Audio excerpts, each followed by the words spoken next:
I'll be happy to send all these tips to anyone who wants them, so there's no need to take notes.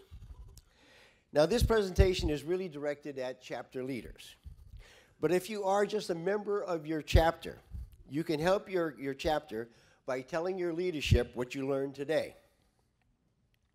The following are 12 steps. Oh, we got that going good. 12 steps, and this following are 12 tips and 30 steps on how to get the most out of your Tea Party meeting. Tip number 1. Professional training organizations say, if all you are doing is having rallies and local politicians at your meetings, you are wasting your time. Use your speakers to draw a crowd so you can then give your members the tools they need to get involved. In other words, think of your speakers the same way a grocery store thinks of lost leaders. Your speakers should not be the reason for your meeting. They should be thought of as just the shiny object that attracts a crowd, unless they are going to provide solutions. Tip number 2, never have a meet, greet, and retreat meeting. That's when you bring in a speaker to inform/entertain your chapter. Everyone goes home, does nothing. They retreat. Why have a meeting if no one's going to do anything? What's the purpose? I mean, that's an establishment Republican meeting, not a Tea Party meeting.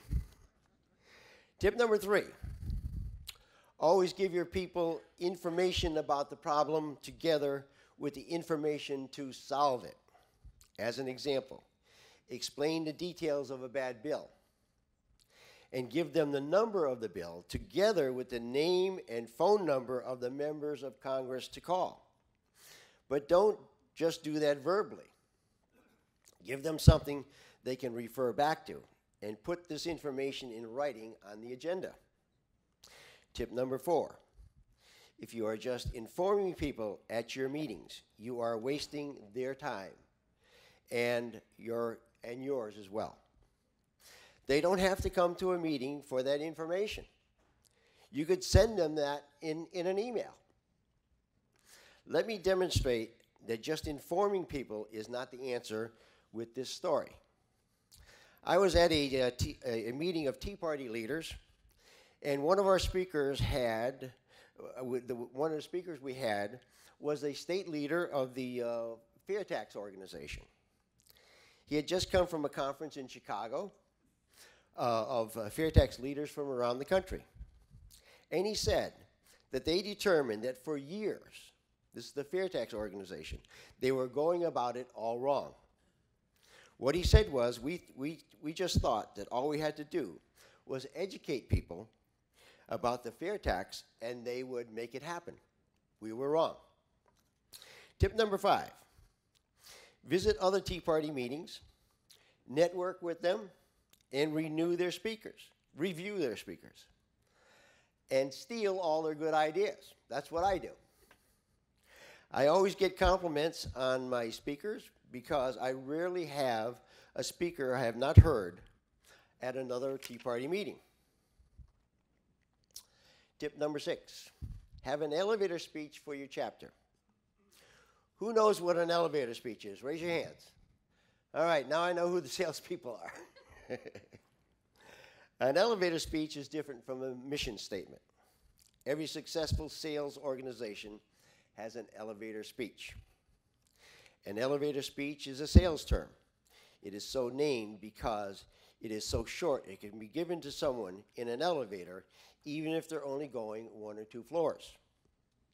It tells that person who you are, what you do, and how to contact you. The elevator speech for our chapter is, the Tea Party is the voice of everyday Americans. We stand for less government and less spending. We meet the 3rd Sunday of the month. I hope you'll come to one of our meetings.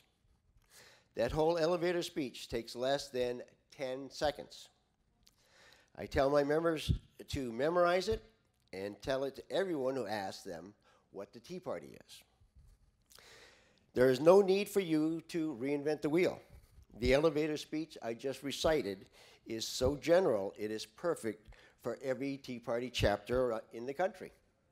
Just change the date to yours. Pardon? Sure.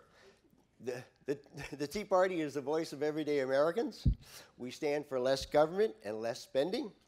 We meet the third Sunday of the month. I hope you'll come to one of our meetings. One, you're telling them what the Tea Party is. Two, you're telling them what they stand for. Three, you're telling them when you meet. And four, you're inviting them to go to one of your parties, your meetings, rather. Okay, let's see what we got here. Excuse me for a minute. Last January, I had a terrible cold, so I said, well, I'm speaking at the convention. I don't want to go there with a cold, so I got a flu shot last week, and 2 days later, I came down with this cold. All righty. Murphy's Law. All right, now, tip number 7. Pick up discarded political signs after an election. You can use them as stands to advertise your meeting. They make good targets too. Yeah, they do. Here's an example of a sign. The metal brackets alone on this sign cost 75 cents, and that's if you buy them in bulk. What do you think this sign cost us? Any guesses? $1, $2, $3? How much? How much? $1? You don't know me very well. 16 cents, folks. This sign cost us 16 cents. As you can see, the date has been changed here. We just changed the date on them. It's been used 4 times. So that works out to 4 cents a meeting, folks. It doesn't get any cheaper than that for this sign. And why is it so cheap? The reason is the stand was free. As you can see, it's a discarded political sign, and we didn't pay a nickel for it. I just spent 16 cents to photocopy the paper sign that's attached to it. The easiest way to get these signs is to call the losing candidate's office. Let's face it, they don't need them anymore. What? Oh. And don't forget to call the Republican and Democrat Party offices as well. We are so well known for our signs in Cherokee County, where I'm from. The Republican Party now calls me. After this last election, the chairman of the party gave me a call and said, hey, Conrad, so we have a bunch of signs down here. Come on and take your pick. These signs do 3 things. Number 1, they obviously advertise your meetings. Number 2, they show Tea Party activity in the area. Number 3, when placed in someone's yard, they counter the negative image the mainstream media paints of us. Because your neighbors know you. They know you're not a racist or a skinhead or whatever. Their choice names for us. So the fact that you are a member changes their perception of the Tea Party.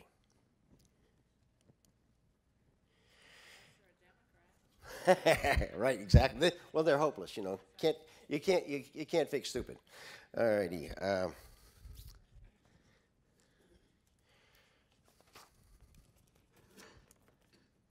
These are the signs that we give out at every meeting. We tell people to put them at a busy intersection where cars have to stop, or put them in their yard. Because it's too small, this sign is too small to be seen on the side of the road at 40 miles an hour. Total cost for this sign, 8 cents. All righty. Like the barber said, next. All right, now, whoops. This is a bag sign. As you can see, it was a D.L. Isaacson sign. There it is right in that upper right-hand corner of that picture. When you turn it inside out, it provides a nice blank sign, stand for you. Total cost for that sign, another whopping 8 cents. We spare no expense at Cherokee County there. All righty, let's see what we got. All righty, now. This is a 4x4 sign. It's for private property by busy roads. Total cost, $3.87. It's a heck of a sign for less than $4. How old do you think this sign is? A month old, 6 months old? What do you think? Any guesses?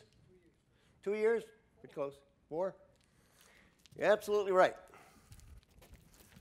This belonged to John Oxenstein. He ran for governor of Georgia in 2010. So this sign is 4 years old, folks. 4 years old. Whoops. Can't read it upside down. That means that this sign, we meet once a month. So this sign has been used 48 times, which breaks down to less than 10 cents a month for this beautiful sign. No.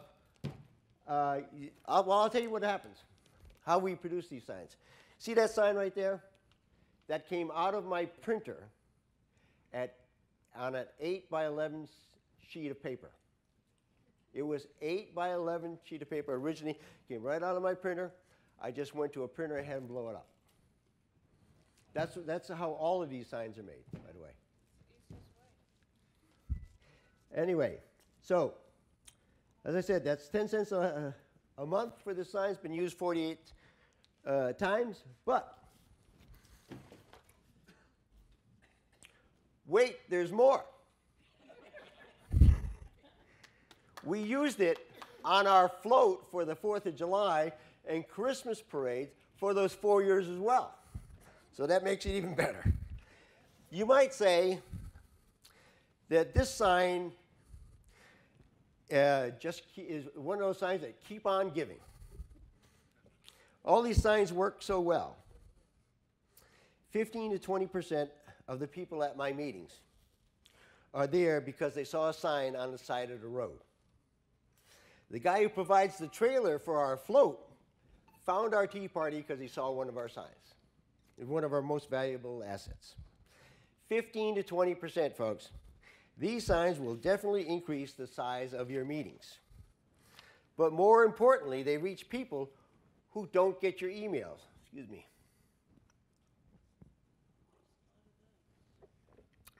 That's the beauty of these signs.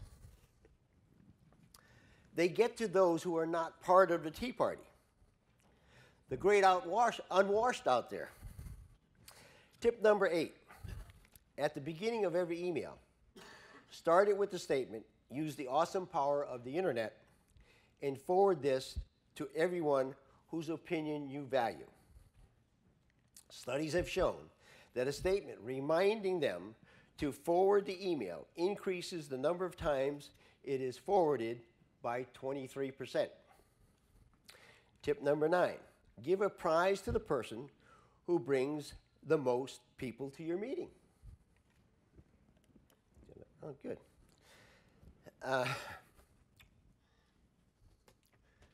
We give this print of Reagan out as a prize. This is a print by the famous artist, Tea Party artist, Steve Penley. What do you think I paid for this priceless work of art? $100? $500? What do you think? Close. Not a penny. Brian Kemp, the Secretary of State of Georgia, gives them away. I picked up 40 of them at the last state GOP convention 2 years ago, and I'm still using them. All right, let's see what do you get next here. All right, tip number 10. Give your members the title of congressional supervisor. Who knows what a congressional supervisor is? Anyone? Raise their hand. No one? It's a citizen who supervises Congress. Tell them they always had the job to supervise Congress. Now they have the title to go with it. I'd like to see that term catch on. I get emails from some of my members signed Jack Jones, Congressional Supervisor. That's when I say, yes, it's working. This is what you see here is a congressional supervisor certificate. I gave that out to my members after some grassroots training I gave on how to contact Congress. You see, I didn't just give them the title, I gave them a diploma to go along with it. Tip number 11, never take credit for your own ideas. The reason is you can't promote them as well. It's easier to get people to go along with them, and you get more honest feedback if you say, one of my members gave me this brilliant idea, we should do whatever. Rather than saying, I had this brilliant idea, we should do whatever. Can you see there's a little difference there? Tip number 12. Have your members put the phone numbers of their senators and representatives in their cell phones on speed dial. Someone told me that about 7 or 8 years ago, and I call 10 times more often than I ever did before. I'll be stuck in traffic, and I'll be listening to talk radio, and I'll hear something. I'll pick up my phone, and I'll call my senator. I just heard this subject. Tell them to vote against that. I mean, you could do it while you're stuck in traffic. But don't just tell them to do it. Every so often, that will be the grassroots training for one of my meetings. I will get my egg timer out. I'm famous for my egg timer. I'll stop the meeting for about 5 minutes and ask them to get their cell phones out and put the phone numbers of the representatives that are printed on the agenda in their cell phones. Okay, hang on. Now for the 30 steps to follow for your meeting. Step number 1, have your sign volunteers put out signs advertising your meeting 3 to 4 days before your meeting. They're only paper, they won't last longer than that anyway. On your volunteer sign-up sheet, have a place they can check for putting out signs. Step number 2, send a press release out to the local papers and patch sites and invite them to your Tea Party meeting. Tip number 3, gather everyone's contact information on a sign-in sheet and always fill in the first blank yourself to give them an example to follow. Because if you don't, people will follow the example of the first person on that sheet. And if the first person only put their name in, that's all you're going to get from the rest of the people on that sheet. You see on that sign-up sheet, I always fill out the first part. Step number 4, be sure to have a line on your sign-in sheet that asks which voting precinct they're in so that you can organize your members by precinct.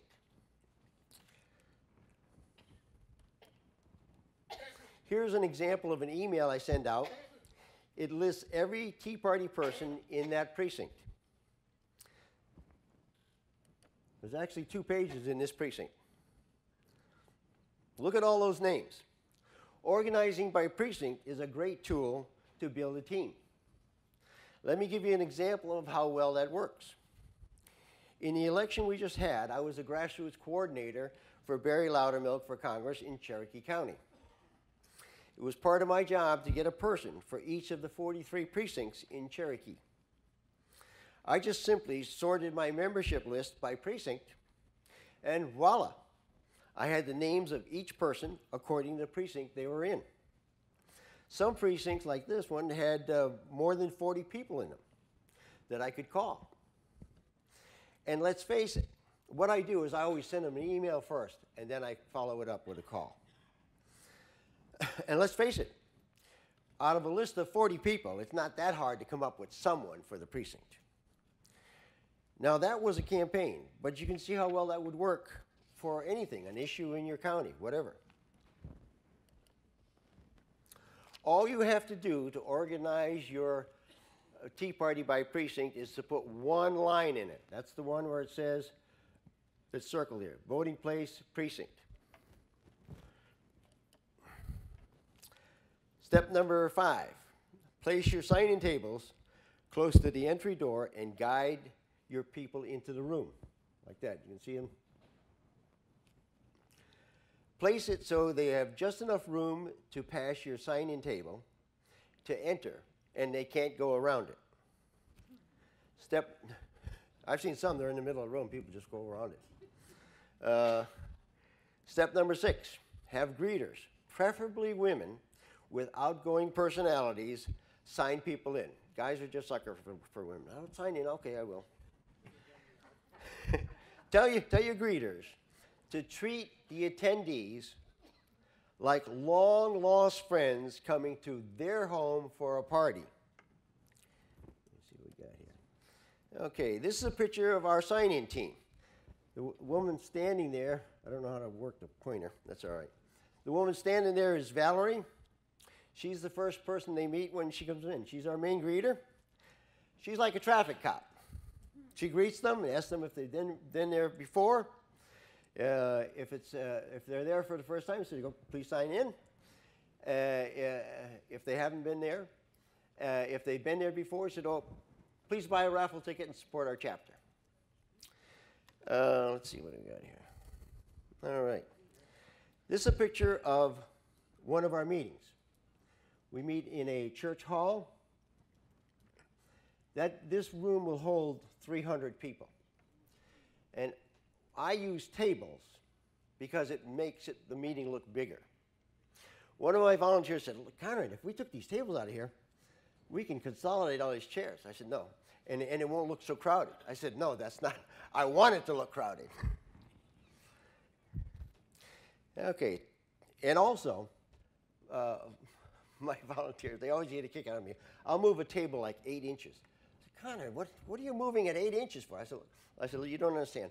I'm not looking at this from the standpoint of the attendee. I'm looking at it through the lens of a camera. This is going on our Facebook page. I want this meeting to look as big as possible, and I'm doing this to fill in a hole. All righty, step number 7. Make sure everyone has a name badge, and have them just put their first name on it, just like this is our name badge, and use a felt tip pen. It encourages people to talk to each other at the meeting. What I tell my members is, wear your name tag out shopping. I wear my name tag everywhere but work and church. I was at a gas station one time, and I'm pumping gas. And the guy on the other side of the pump, he went just like, said, so Conrad, tell me about the Tea Party. He was a total stranger. And the reason is, we call this our Goodwill Ambassador name tag. Because it says, ask me about, my name is Conrad. Ask me about the Tea Party. I'm inviting them to ask me. So a lot of times they start the conversation.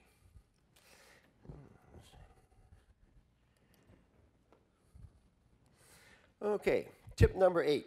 Have a written agenda and place it in any handouts on every seat. Not the table, the seat. The agenda should be on colored paper and have 6 parts to it.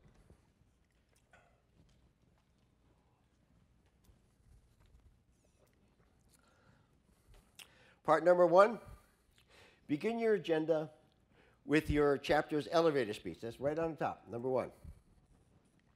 And recite it at the beginning of each meeting. Your members don't have to recite it, but you should, because they'll get it by osmosis, just listening to you. What I do is I always tell them, okay, now, time for our elevator speech. Get the agenda out, read along with me as I recite it. I always make a joke. I said, this is not Occupy Wall Street. You don't have to recite it, but just please read it to yourself. Alrighty, part number 2 of your agenda. List the reasons for the meeting. Conduct your meetings like a business meeting. Every business meeting, they list the reasons for the meeting. Part number 3, provide 5 to 15 minutes of grassroots training at every meeting. Part number 4, list the written homework assignments from the meeting. Part number 5, every agenda should list the names and phone numbers of your senators and congressmen at the very least. I have more on mine. Part number 6, have the speaker or DVD on timely subjects. That's at the end of the meeting. Step number 9, give them a written homework assignment from every meeting. This is an example of the homework assignment from one of our meetings. The grassroots training from this meeting was on rules for radicals. So the homework from that meeting was as follows. I'll read it to you. Number 1, email the rules for radicals presentation to everyone on your Christmas card list. And the reason for that is your Christmas card list, those are your most personal friends. That's your sphere of influence. They will listen to you more than anyone else. They'll listen to you first. And of course, I don't limit it to your Christmas card list, but by all means, start there. Number 2, homework assignment. Have a house party and play the Obamacare DVD for your friends. Number 3, go to don'tfundit.com and sign the petition. Number 4, tell at least 2 friends and relatives you went to don'tfundit.com and ask them to do the same. Number 5, call your representative in Congress and tell them to defund Obamacare. Number 6, go to teapartypatriots.org and join for action alerts. Number 7, be a congressional supervisor and call your representatives in Congress when you get an action alert from the Tea Party Patriots. Those last 2 are standard on every one of my agendas, homework assignments. Go to Tea Party Patriots, act on the alerts.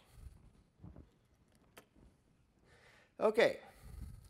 In addition to the homework we give at every meeting, we also have 2 to-do lists.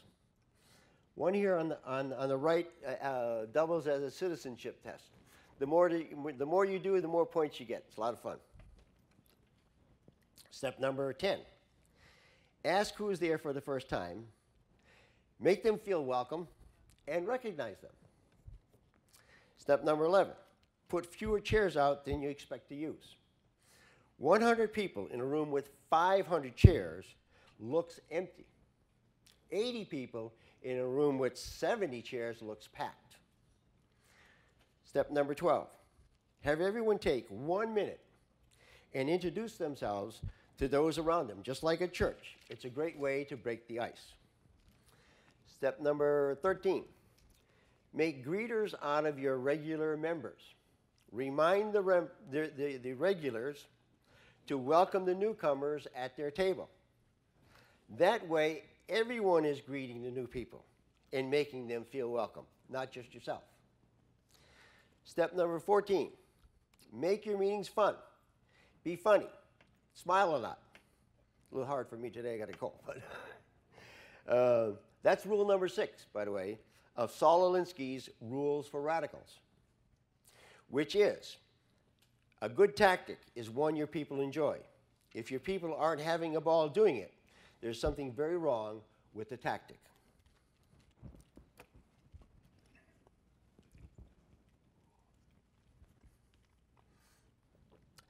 Step number 15, about a quarter of the way through the meeting, stop and pass out the clipboard with a volunteer sign-up sheet. Don't just have the volunteer sign-up sheet on a table in the back of the room. Peer pressure will make them sign up for tasks. Can you imagine how much money a church would collect if the basket was at the back of the church and you were asked to donate as you left? It's the same principle, folks. Peer pressure makes people give more at church, and peer pressure will make them volunteer more at your meetings. So if you have your sign-up sheet at the back of the room, it's the same as the pastor putting the basket at the back of the church, and you get the same results too. Here's a sample sign-up sheet that we have. By the way, I'll send you all of these as well. All our forms. Step number 16. Put an explanation of the volunteer tasks on the back of your agenda, so people will know what they're signing up for even before the sign-in sheet gets to them. Step number 17. Put a dozen or so signs advertising your next meetings. That's a small sign that we give out at every meeting. Put that about a foot from the door. You want it right next to them, and ask people to take them as they leave. Step number 18. Have the business part of the meeting first. Announcements, training, and read their homework assignment to them. That way, if anyone leaves early, they have heard the most important part of the meeting. Schedule your speakers and movies or whatever after the business part of the meeting. 19. Have an agenda for the meeting and stick to it. Ask everyone to hold their questions and comments until the end of the meeting. If you allow interruptions, questions, and comments, your meeting will be sidetracked with people who just want to hear themselves talk. And we've all heard that. And they'll add little or nothing to your meeting. You will then end up with little more than a BS session. Have your speaker allow time for questions at the end of their presentation. That gives your attendees a chance to put their 2 cents in, and it makes them feel like they've been part of the meeting. It also keeps them focused on the subject at hand. So they're not all over the lot talking about their childhood or, oh, if only Reagan was here, and none of that's going to help. All righty. Number 20. Use an egg timer to time your speakers. It's really a help to them. They can see how much time they have left, and they can pace themselves. And when it goes off, they stop. Trust me. When someone asks me before the meeting that they need 2 minutes for an announcement, when I call them up, I set the egg timer, and that's all they get is 2 minutes. Step 21.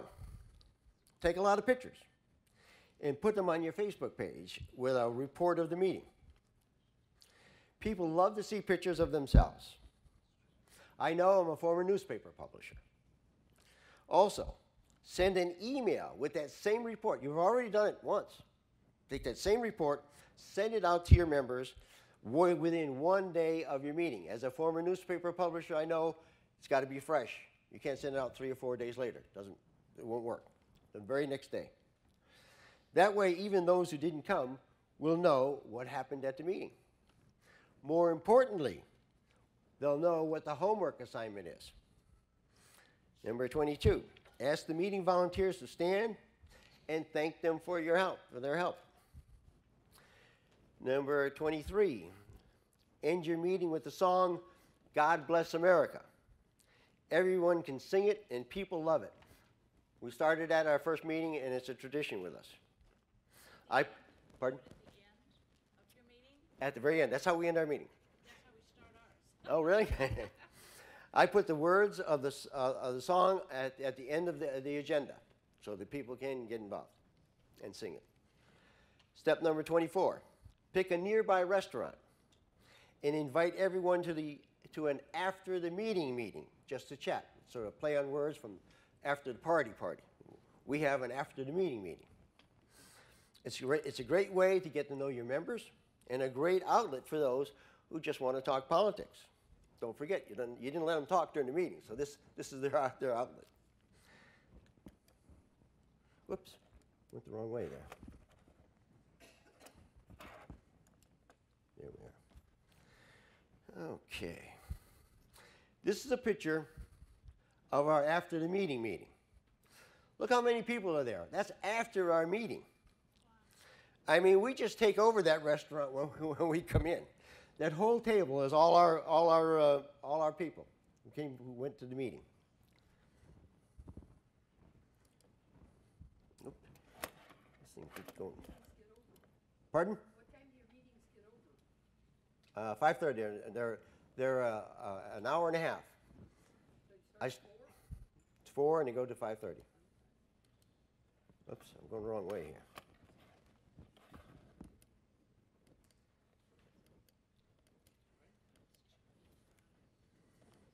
I'm having difficulty here. There we are. Success, and I told you I was technology challenged, right? You thought I was kidding, right? That night, email a thank you for coming note to all the first-time people at that meeting. This is an example of what I send to all the new people only. The first line says, I chose this picture. It says, thank you for coming, but it says, I chose this picture because your children will thank you for getting involved.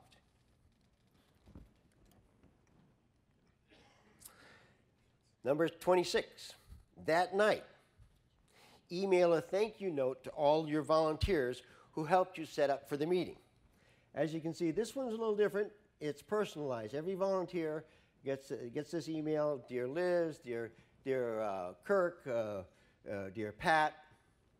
The other one is just addressed to dear Patriot.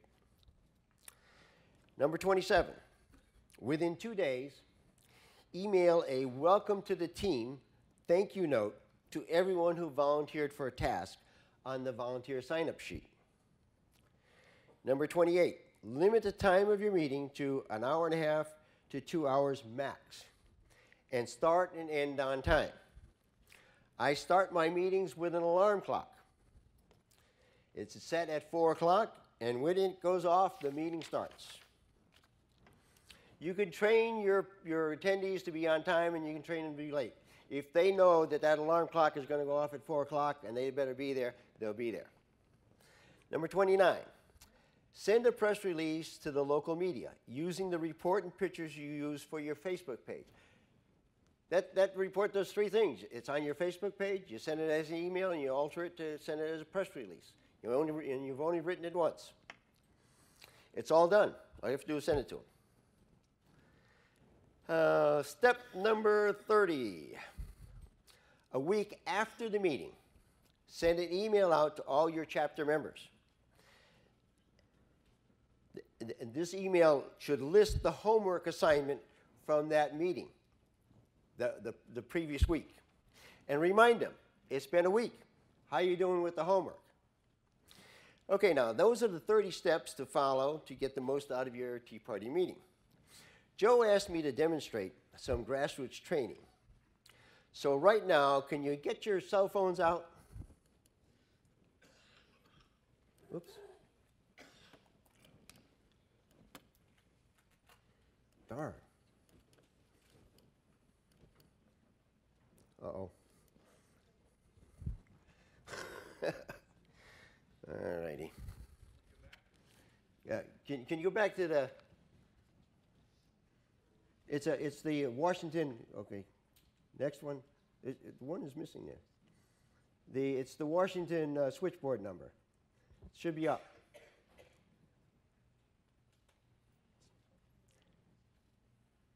It's blank, I don't know. I don't know what happened. At any rate, get your cell phones out, and I'll get my egg timer out, okay? And normally I have written on the agenda all of our 2 senators. I'm from Georgia. 2 senators from Georgia, our representatives, our governor, and the speaker, and Speaker of the House, and the majority leader. But you're from all over the country here, so let's just put in the Washington switchboard number. I'm going to set my the egg timer for 2 minutes. The number is, let me set the egg timer first here.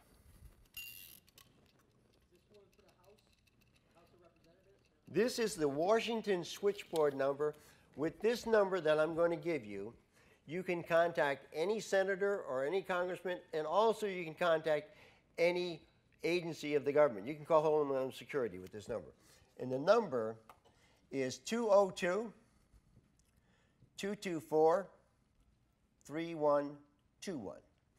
That's 202-224-3121.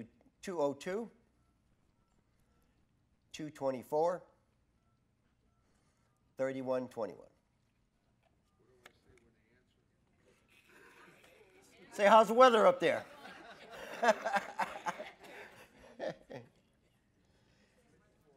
No problem. It's 202-224-3121.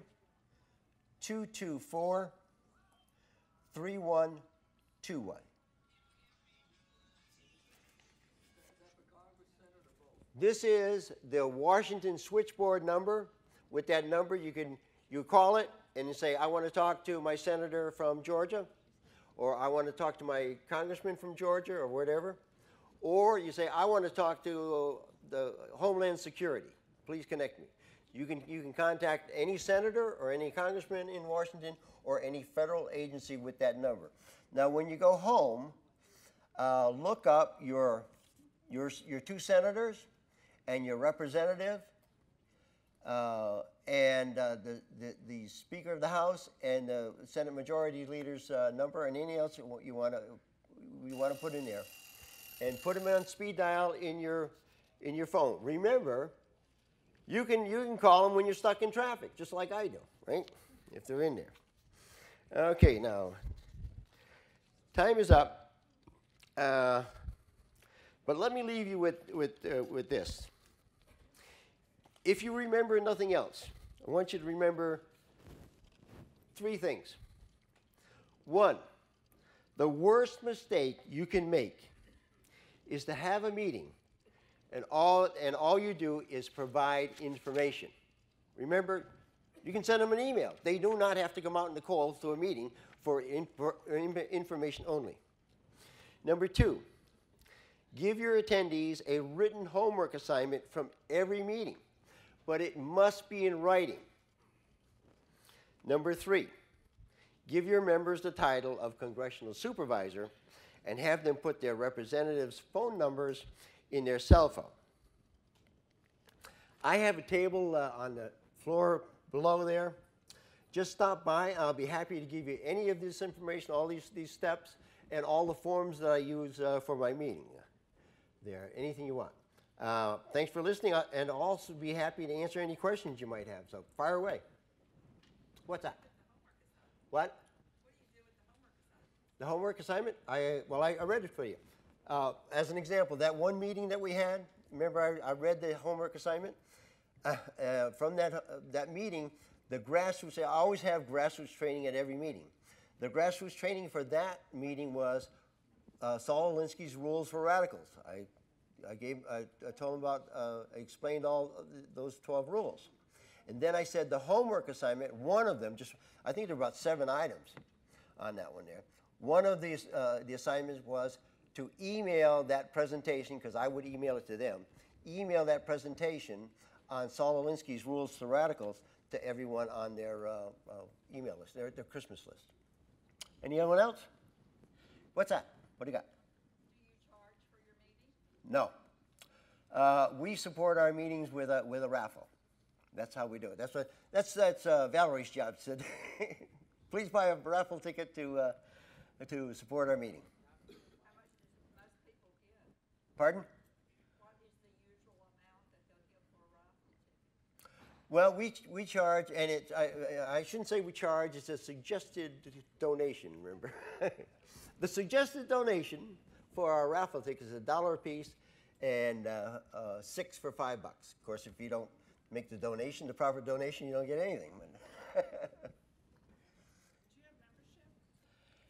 have membership? No, we don't charge for membership, and the only way we support ourselves is through the raffle that we have. We also have sale items, but the sale items don't bring in any money. I don't believe that as a local chapter we should have a lot of money hanging around, and so we normally sell everything that we have at cost, sometimes below cost. As an example, I have some Horowitz books that I brought with me. I said, Joe, can I bring these books? I got to get rid of them. I went to order 100 of them, and being technology challenged, I hit it twice, and I got 200. And there's too many for my meeting. So that book costs, if you go online yourself, it costs $3 plus shipping. We got them for $1 plus shipping, and I sell them for $1. So I'm losing the shipping there, but the raffle money makes up for the shortfall. So I sell everything. We sell everything at cost. That's not a money maker for us. Yes. We normally have About 100. There used to be more than that before the 2012 election. Prior to the 2012 election, it used to average around 130 or so. And the picture I showed you, there were about 200 people at that meeting there. Yo, what you got? Okay, do you have any 9/12 groups in your area? Yes, we do, and they come too. Okay, so you have an active Tea Party and you have an active 9/12. 9/12, right, exactly. And we cooperate and we work together. As a matter of fact, what I always do at the beginning of my meeting, I always ask any Tea Party leaders or 9/12 leaders to stand up, identify themselves, and tell everyone when they meet. What you got? Since you essentially don't have any income, does your group see a need for a 501c3? Pardon? If you don't have income, Right. you have a need to register as a 501c3.